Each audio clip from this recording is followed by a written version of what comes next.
very grateful, Robo Producer, for the promotion. And we have your questions that were not answered in live session number 30. But Upside Down 6 has been... questions didn't get answered. I know. That's just, it's insane. I don't believe it.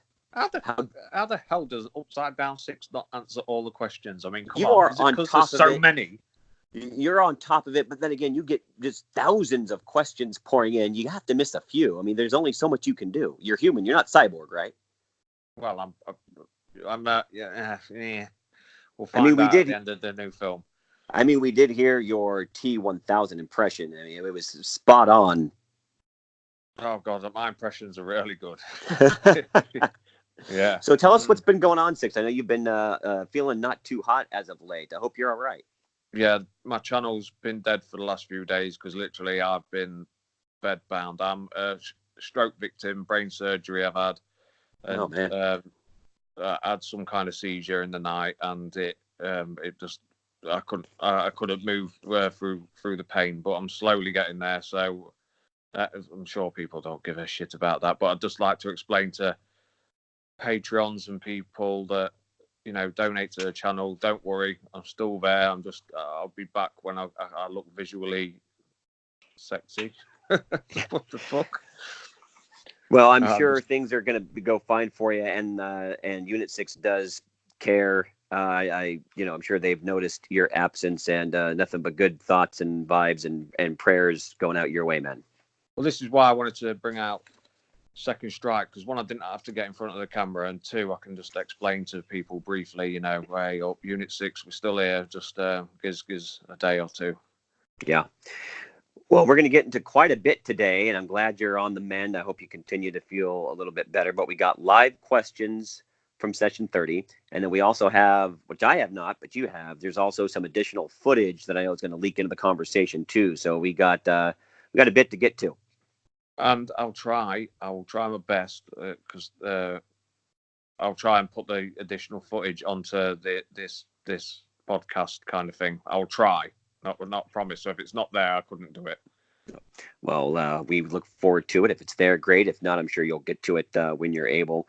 First question comes from Sean Phillips, and it's an interesting one, and it gets you to think a little bit. And I know simple is better, but it is an interesting question. He says, "Hi, General. You think Carl's computer chip will have a bigger part to play in this Terminator film or the following Terminator film?" Kind of hankers back to the arm gear of Uncle Bob in Terminator 2, doesn't it? Following Terminator 7, then? Yes. Yeah. So so there's always going to be a connection, I think. But like me and you talk privately anyway, don't we? We simple's better. Oh, for sure. Like James Cameron, he says it as well, and I know he's not the biggest influence in this movie, but he's the biggest influence in the whole franchise. And simple is better. Laws are laws and rules are rules, and if you keep it simple, it works. So overcomplicating it. So yeah, there is a chance that the T800 chip has an involvement. I just very much doubt it now. Yeah, and again, we've seen the arm of Uncle Bob. I, for one, think that does have something to do with Skynet, possibly in some timeline being around and Carl being sent back. But I think that's as far as it's going to go. Do you reckon? Go ahead. Because this is the whole point of Second Strike, is so we can agree and disagree. See, sure. And then you guys get both angles that are listening. Because all I saw that arm, really, I know, everyone likes to go, yeah, well, the freaking arm got caught in the cogs and he left a bit of him behind, but it rarely was nothing more than a hydraulic presses and a few moving parts. There was no real, system there left. You get me? Not like that's true. The head was lobbed off. I do remember, though, if you remember earlier on in T2, they had the chip and they had the arm from the Terminator from the first film. Mm-hmm. So if somebody from Cyberdyne, not to get too in the weeds, but if somebody from Cyberdyne that used to work for Cyberdyne got a hold of the arm, still had knowledge of some aspect of the chip and the arm, maybe something could be reverse engineered. That's just my mind kind of just going as far out as it can go. But again, that's not very simple, is it? Yeah, then it's still a possibility because it's believable to the fans because but what another part of my argument is it's not the T800 isn't a foreign it's not an outer space alloy, is it? It's right. It's not like the Predator movies where the alloy that the weapons are used on that is just not recognizable because it's from a total different part of any system. Oh, sure. It's all man-made stuff. Metals that we know, compounds that we know from this Earth. So it's still very plausible that it could be researched by somebody that's already got prior knowledge to it, reverse engineered. There you go. Yeah. So I'm sure, and I hope people leave in the comments what the actual. That's my head really hurts, and that's being honest, genuine. So. But I'll tell you, I don't think Carl's chip or any part of him is going to be used because what I've seen some of our followers talk about, and I agree, is I think Carl, in the grand scheme of things, in the end, because most likely this is Arnie's last rock and roll, is going to sacrifice himself to such a degree where there's not going to be anything left of Carl. He's going to blow himself up or something, his core, to save the beginnings of the resistance. Yeah, no, I agree. I'm going to agree with that. It would be a beautiful thing, though, wouldn't it? Say the blob of the Rev 9's liquid core or entity was left over because it's quite a bubbly liquid, and some of that was sampled that leads on to Legion or Rev 1, 2, 3, 4. Well, if you had the liquid off the Rev 9, you'd probably get straight to a Rev 9, wouldn't you? But still, you would. But still be called a Rev 1. And I T7 land now. Yeah. And I really don't think, because they've been really good at misdirection, at least I think they have.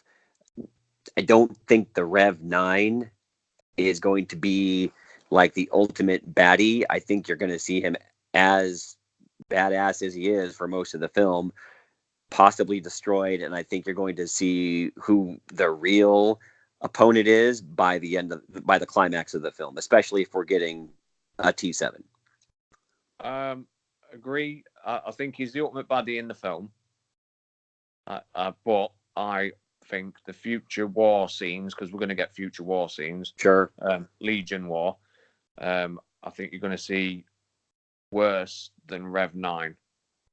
And I also think you're going to see swarms of Rev 9 that wipe out the planet, not just not nuclear weaponry. I think it's going to be locust, like I think I've said it before in a past video, because these, like seeing the Rev 9s that can pull out tentacles and sure, just nasty pieces of kit, aren't they?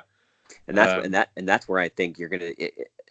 The humans are going to. You and I talked about this last Second Strike. I think the humans are going to think their only possible option, the Resistance, their only possible option may be a nuclear strike against Legion, when in fact, perhaps that's just what Legion wants, to have the Resistance wipe out the rest of what they have. Legion's second strike. Exactly. See how it all ties together there? It's beautiful. Oh, it's lovely. Bunker 1 in Lincoln, UK. I'm feeling a bit better. How's it going in Bunker 2, San Diego? Bunker 2, San Diego is going well. We have the background noise out of here. Looks like a lot of the fire that we've been taking from the negativity from the larger channels and haters of Dark Fate has subsided. So this is good. I think we got a clear transmission, man. Oh, fucking hell. Talking about haters, man. Even today, there's hints of Junkie XL's score and stuff like that, and it's beautiful, mate. Honestly, right? And and they're still not happy. I don't think. I know we're answering people's questions. We'll get back to that in just a second, but I don't think people are going to be happy. It's like I've talked about before. I'm a huge Star Wars fan. You know that. Unless they legitimately came out with an exact replica of T1 and T2 and put that in the theaters, I don't think they're going to be happy. And even then, if they did that, they'd be like, you're copying T1 and T2. So there's really no pleasing them. I was just about to say they wouldn't be happy with that either, would they? No, Really, no. no So winning. I'm just trying to be as positive as I can. If you're a lover of the franchise, I know you are, Six, like I am. You want this film to do as well as it can. So why focus on the negativity, man? Break it down like we do. Hypothesize all you want, and then when you've seen the movie, make your conclusion then. Oh, why do it? You say? Yeah, Because it gets them views. That's why they do it. yeah, it's true. Because they're knobheads. That's why they do it. And I'll say it as it is, and everyone knows I say it as it is. They're fucking idiots, and they're doing it for views and don't give two shits. They say they do, but they don't give two shits about the franchise. All they care about is getting their views and the few quid they make off each video. Sure, That, I agree. that's my stance. That's why I'm the leader of Unit 6, Tell it like it UD6. is. Tell it like it is. Too right. But see, I can say it as it is, be as hardcore as it is and straightforward as it is, but I can still be positive. I don't know. You don't need to, and that's why you have such a following. Maybe it smaller? Yes. Is it a more closely knitted together unit, if you will? I think your followers are more closely together and networked than the We've got a 8 million. loyalty. You got a loyalty for sure. Yeah. Yeah, there's I see everyone, yeah, and this isn't bum licking or out like that. I see everyone, and this is why I decided to do Second Strike. I mean, yeah, we came up with it together, but we decided. And the reason is because of the loyalty, the people that keep coming back to these live sessions, as few and far as they are between, they come back and they ask questions, Right. and they're loyal and they stay positive, and everyone in the comment section stays civil, and that's such a beautiful, pleasant place to be. That's why sometimes I hang around for quite a bit. Oh Such a yeah. pleasant. You want to make sure everybody has their say, everybody has their questions answered, even though we do miss a few, but that's why Second Strike is here, that everybody feels like they're part of the circle. Why would you want to be part of a circle where everyone's slagging each other off and being nasty and saying, no, this looks shit and I hate that, and then someone else reads that and then they believe it and rebound off it, and that's when I thought, you know what, I'm going to be that difference. Might be a small difference, but I'm that difference. There you We go. are that difference. Unit 6 are that difference. Yeah, well, Unit 6 is amazing. I know people love to be a part of it, so let's get back to their questions God, here. no, one sec. Imagine if Arnie or Tim Miller or someone slips across our channel one day. Wow. They'd love it, wouldn't they? I And think saw they all the would. positive questions and all the people that talk on. They'd love it, wouldn't they? Well, because that is what ultimately, that's what their fans, or they want to see what their fans do. They want to see their movies make an impact, generate a buzz, to have these theories in a positive way passed back and forth. They don't want to see the negativity, just like we don't. Like I It's think like they would be to the moon. it's okay to be critical. You know, Sure. the CGI wasn't perfect on it. You got to remember these are trailers. CGI wasn't perfect on day one, was it? It's never going to be. CGI looks No, beautiful now. when you're coming out with your first couple of trailers, not just Terminator guys, but when you're talking any movie, a lot of them they're still working, they're still finishing up a lot of the post production, so it's not finished yet, and nor should you think that that's the final product. Look at the footage that they're releasing now. Even if we were to get a last trailer, I don't think we are, but if you were to get a last trailer leading into the release date of Dark Fate, it's going to look beautiful and completely different than that first trailer that we were all not really pleased with. And the shockingness of seeing it. I went to watch Spider-Man and seeing it on the big screen, the first trailer, and this was the first trailer, and I was cringing with the music because it's horrible. I don't like that song. It's just not for a Terminator movie, but it looked spectacular. Oh yeah, and everything, and they got that, and Miller and Cameron and everybody else behind that got that, and so everything that we've seen now since trailer one, you've had that Junkie XL score to it, the Terminator theme vibe to it, and the music has been great. Right. So it's like there's been some new footage out as well where they've ended the car crash. The yellow truck's been toppled over by Grace, and the Rev 9 jumps up in the air, and then you now see there's another scene where the Rev 9 molds back together, So the scenes are quite extended. But it's either they've escaped and then he's moulding back together, and the people that have all been in the car crash, because obviously there's going to be a queue of traffic behind all the accident. And they're like, you can see a bloke like looking there gobsmacked like he's just seen an alien, because effectively he has. It looks really good anyway, the way it molds together. And another thing I noticed about the Rev 9 was he looks like he's empowered when he reconnects with the endoskeleton. It's like his strength or something. You'll get what I mean when you see the clippage. But it's almost like, well, I hadn't noticed that because I have not seen the new footage, but I'm anxious to see it now. So it's almost like what you're telling me is when he's divided, even though that is a strength that he can be at two places at once, that those single entities are maybe not quite as powerful when they're in that state. Yeah, there's definitely going to be something. What it shows to me, and that we could read too deep into this, but they know we know that we know that we know that they know that we look into this. So I'm seeing it, right, and he seems to be, forgive the crudeness of it, but it's like he's orgasmic when he connects again to the endoskeleton, the liquid metal. We're just going to say liquid metal at the moment, yeah. Makes it easier. Oh, yeah. Liquid metal connects to the endoskeleton, the Rev 9's back in one piece, and it seems to, like, enjoy reconnecting. Like, that's a relief. That's what it looks like. Yeah, and hopefully we'll be able to see this on your channel soon. I mean, I know we'll see it, hopefully sooner than later. Let's get back into the questions here. Shaky Channel Reviews says or asks. Shaky. Yeah, Shaky's here. He's a Scottish lad. He's from the Scotland. He's regular as well. A lot of these are regulars, and again, that's I keep talking about. You have these people that feel a sense of belonging and like this is the place to be, and people just like myself. We keep coming back. We want to be heard here. That's it. So let's hear from Shaky. What's he say? Shaky says, "Who do you think the protector from the next film will be?" You and I have talked off the air. Me. Off the podcast. I think it's obviously going to be Upside Down 6. I mean, that's the obvious answer. Obviously, because I've got the phone call, but I'm going to turn it down and then probably let John Connor be. Yeah, to me, that makes sense because I thought about it and I'm like, well, the T-800, I think this is the last time you're going to see him as a protector of any kind. Here on out, it's probably going to be more future war, endoskeleton, and perhaps the guy that they've been trying to kill all these years is finally going to get the limelight, and I'm hoping it's Edward Furlong, and he's going to be the protector of humanity.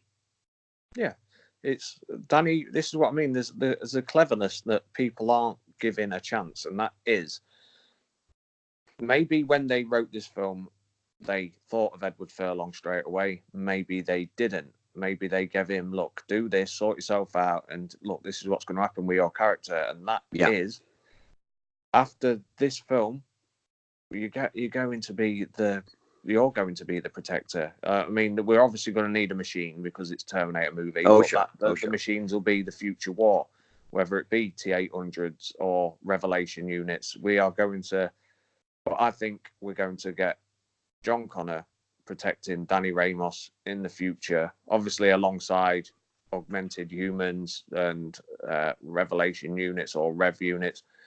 But I think this is the ultimate opportunity. Could not be a future war film, but I think there's an ultimate opportunity now because, yet again, like me and you said before when we're speaking privately, we don't know how this is playing out properly yet. We've got rough ideas, but we don't know properly what's happening yet. So, because I'm staying away from spoilers and shit like that, and that's not what my channel's about. So I'm saying John Protector. I think it's John all the way. And again, I don't want spoilers going into this at all. They've done a great job in steering people away from, hey, this is the next. I mean, look at this badass female, as it were. She's obviously the new protector. She's the new leader of the resistance. I think she's going to be great in the film. I think it's a huge misdirection.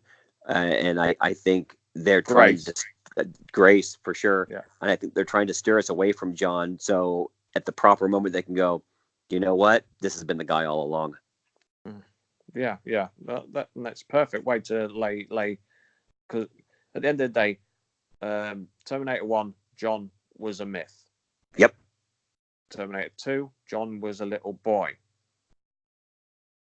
We This never one, really got, other than those few seconds of future John and Terminator Salvation, which not everybody bought. And as you know, I did buy it. I loved it. We never really got the leader of the resistance in the proper future war that we wanted. And I think this is the T6 is the perfect setup. And I think T7 is the time to hand that torch to John. well, yeah, because the other films don't count. It's only T1 and T2. Exactly. We've only had John Connor looking through a set of binoculars in the future war at the very beginning of Terminator 2, and the little boy that's being chased all the way through Terminator 2. And the myth that was John Connor, or the legend, shall we say, not myth, in T1. In T1. So that's all we've had. What was I going to say? And then we was on about Grace, her being a protector. Yet again, she's a human. She obviously needs to be hard as nails.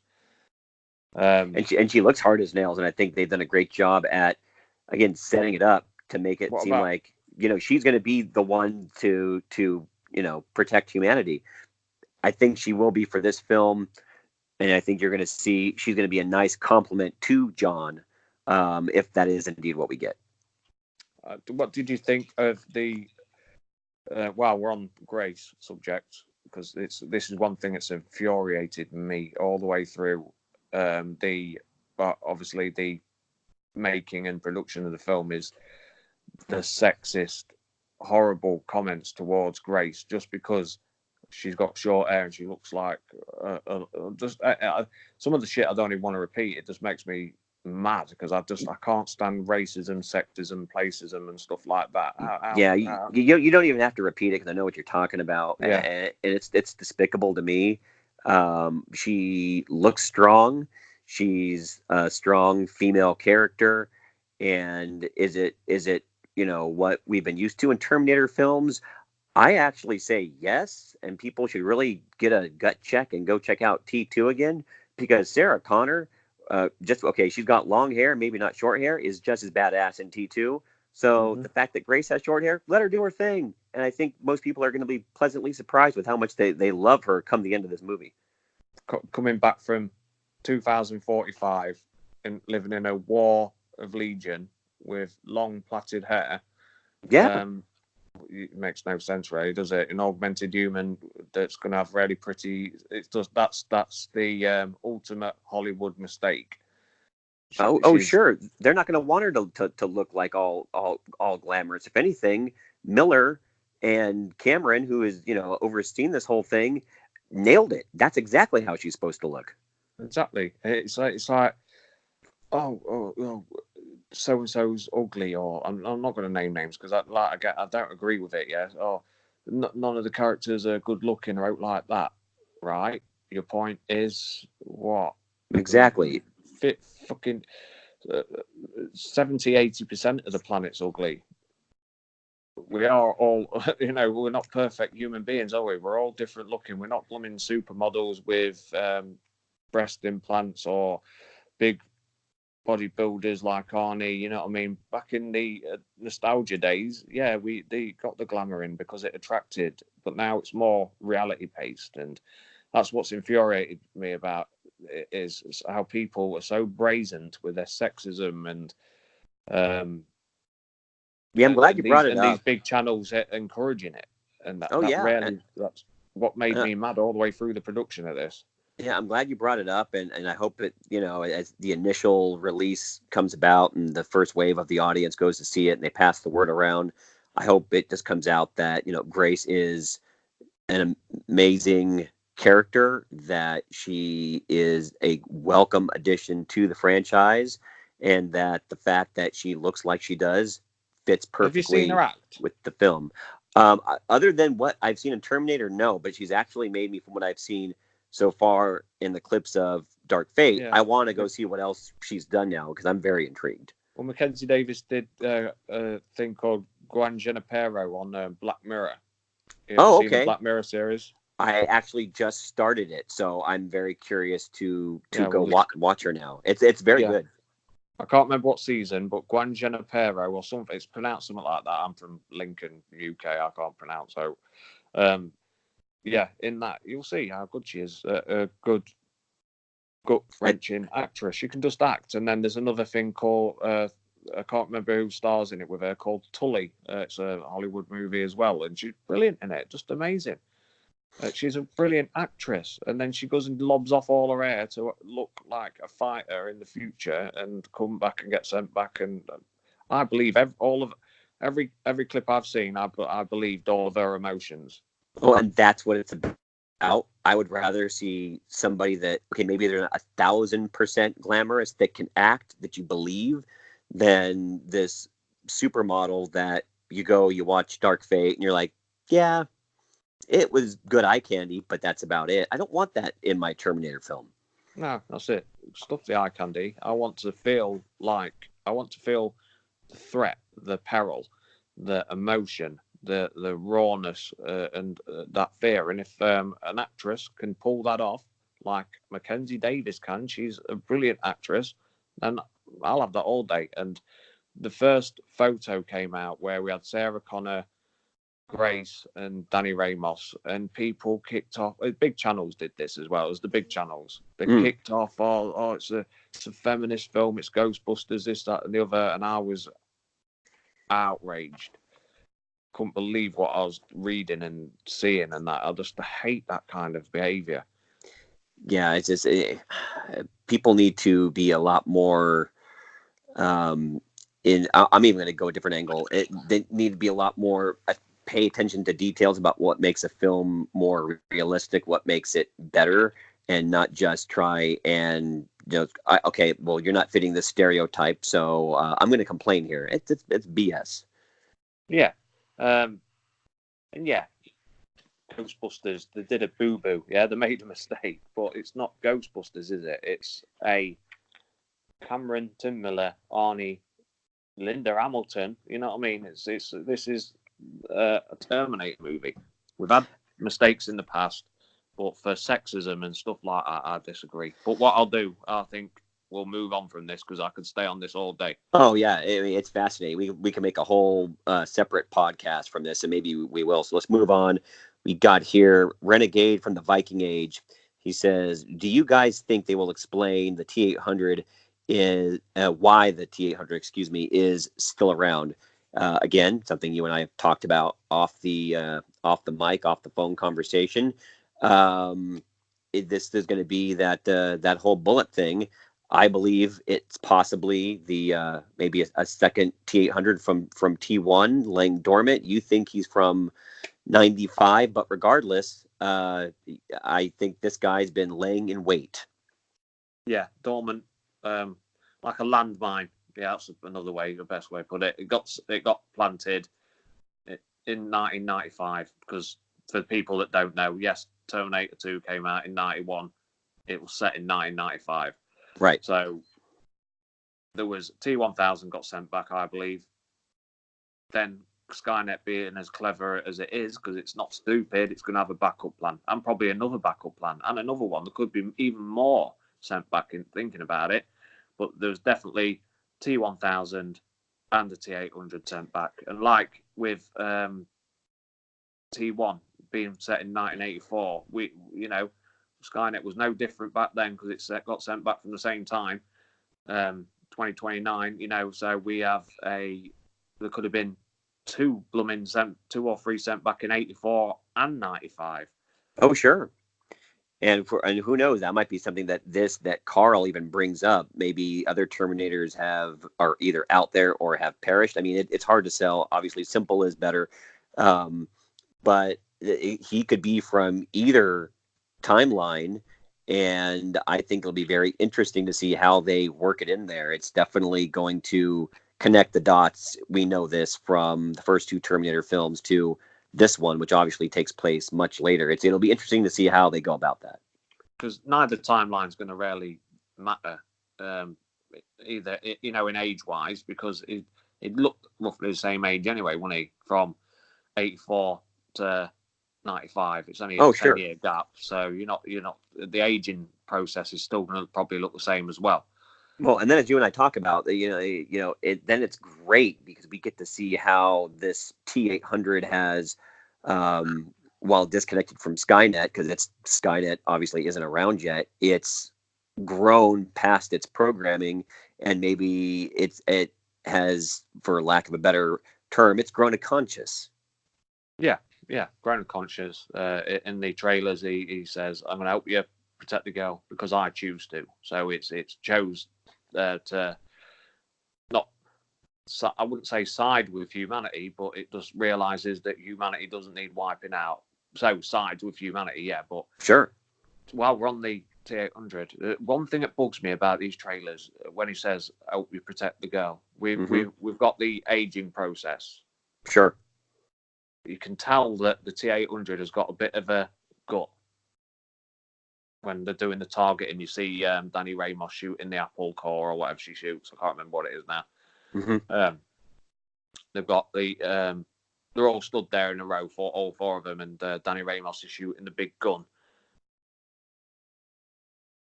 Have you seen the clip? Yeah, I have not. I've seen the clip, but I'm trying to remember. So you're saying Arnold's the one with the gun, huh? A little bit of a pot belly. Tiny bit of a pot belly. I'm just thinking. So do you do or you don't like that? I want an explanation. Not from, I'm saying the movie. Yeah. Will explain, because when you see we had the TV spots before we got the second trailer and that, and you saw the Rev 9 stand on the photograph of the T800 with two other people, family members. Sure. So has it been eaten? Because in the back, when you look into the Terminator films and you go deep into the mythos of it and the lore and all that, it's supposed to have a little stomach, so he's going to have had to eat, hasn't he? And obviously eating, you can't go God knows how many years and not eat in front of people, especially if you're living with them. Yep. What are you having any supper tonight? T800, Carl? Yeah. I choose not to eat again for 7 years. You know what I mean?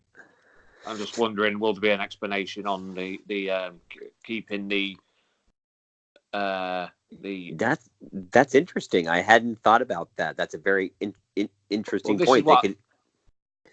They could even have a little have a little fun there and make that a very humorous moment, I think, and still have it be relevant. Oh yeah, that's what I mean. Because we know what human skin behaves like, and there has to be a system to keep the ecosystem, which is the skin, the living tissue, living. It doesn't matter. So there has to be a system to keep that living, and there'll have to be an explanation why that. And I think this is what people are getting at as well, is there has to be an explanation how one is still around, or two, he's not still around because Uncle Bob's dead, he got melted, but how a however old Terminator, because he's 71 in real life, right? 73 in real life, aren't he? So a system that's been around for 30 odd years, how the skin just hasn't rotted off. That's a good point. That's a very good point. It needs explaining, doesn't it? Especially to me, it doesn't, because I get the system. What people that have only seen T1 and T2 and then got on with their lives and now want to see Dark Fate. I could see a very humorous moment between Carl and Linda Hamilton, maybe having Sarah kind of question that, as she's obviously sitting there not liking the fact that he's still around, and so she kind of in a sarcastic way makes the comment on his pot belly. That could be a great scene.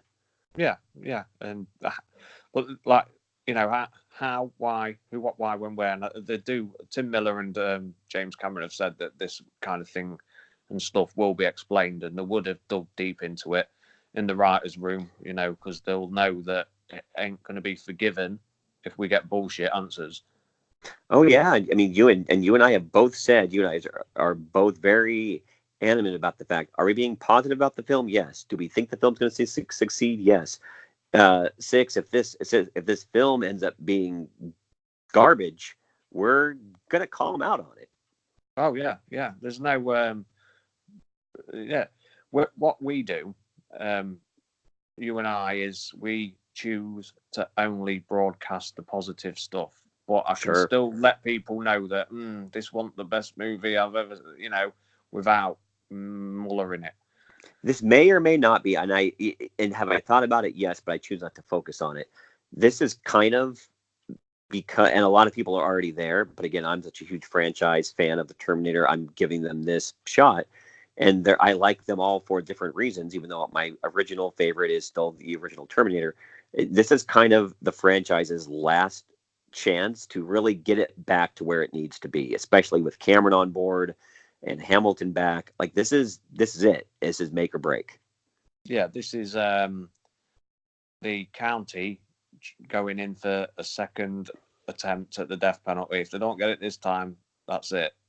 I Lifed agree. off, and there will be lifed off. So, yeah, I mean, I'm not.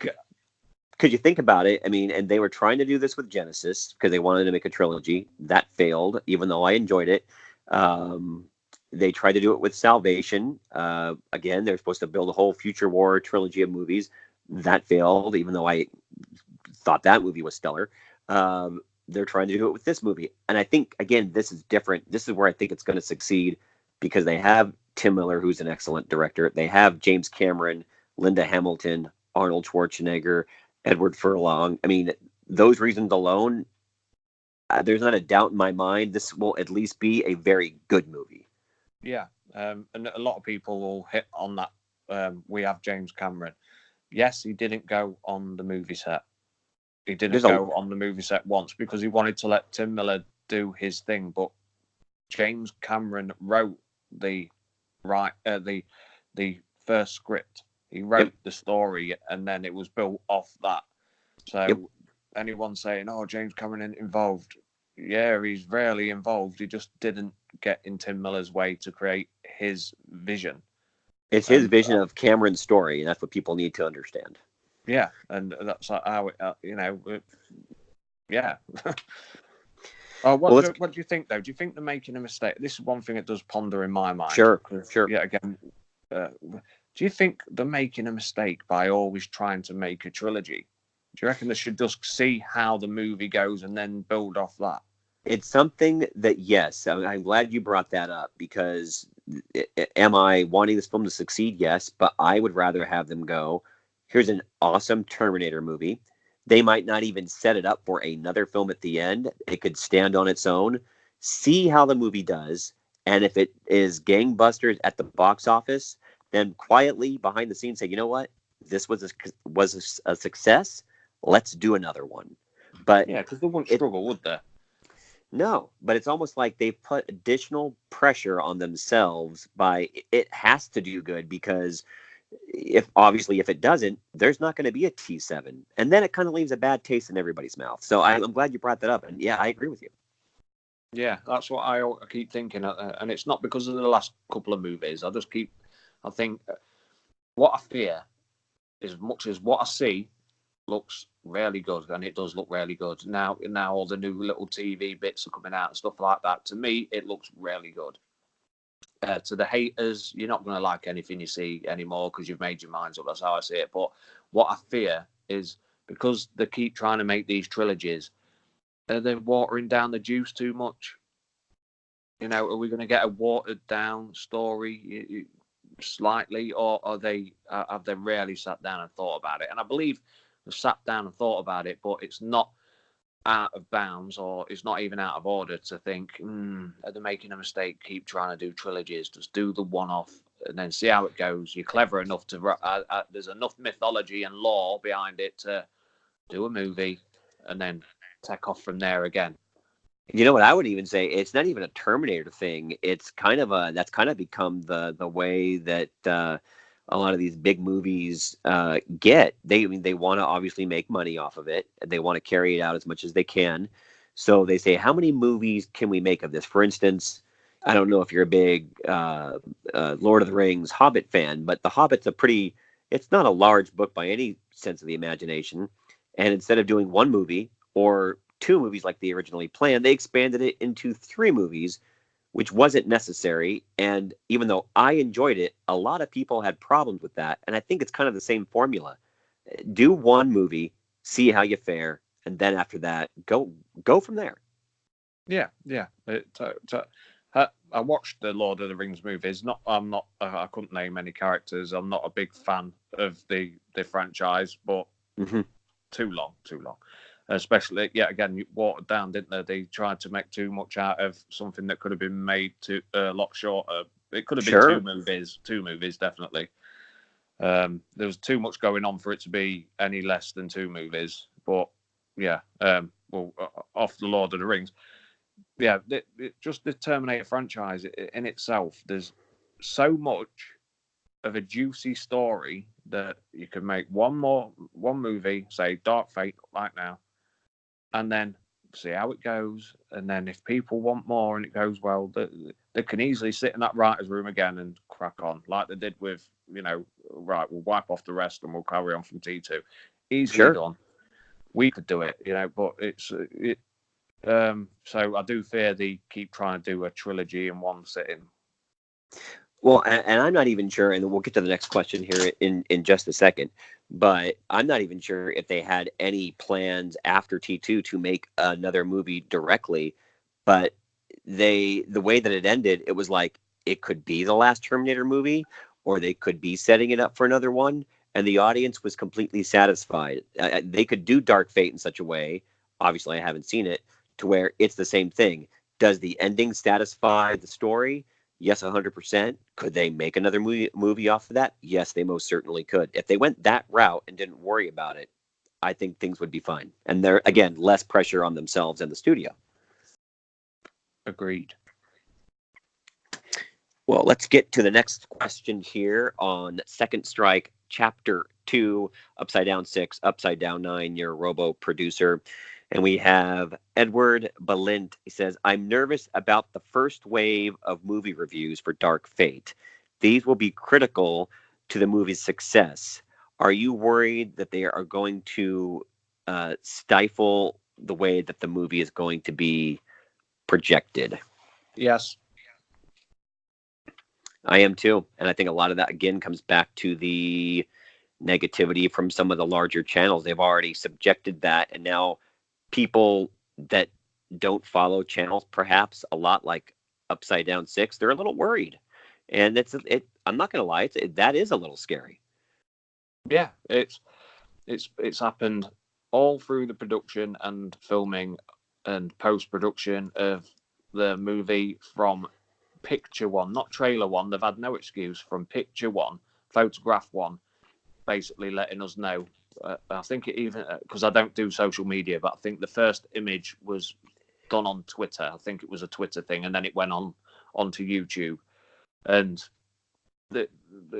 these big channels absolutely destroyed it. Turned it into this big sexism, Ghostbusters, blah blah blah thing.